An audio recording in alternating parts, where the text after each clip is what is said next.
محمد صلاح، رح اسمح لحالي اسالك سؤال بالعربي.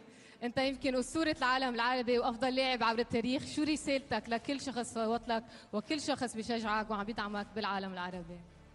عربي ولا عربي or English؟ عربي.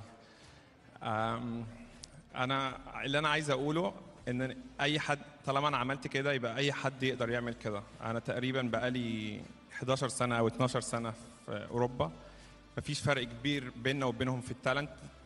الفرق الوحيد اللي هو منتلي، ان هم عندهم حاجات احنا مش عندنا او دارسين حاجات احنا مش عارفينها.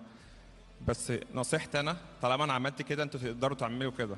بس لازم تكون جاهز، عشان انت هتقابل حاجات مش هتبقى سهله عليك، هتقابل حاجات تبقى صعبه عليك.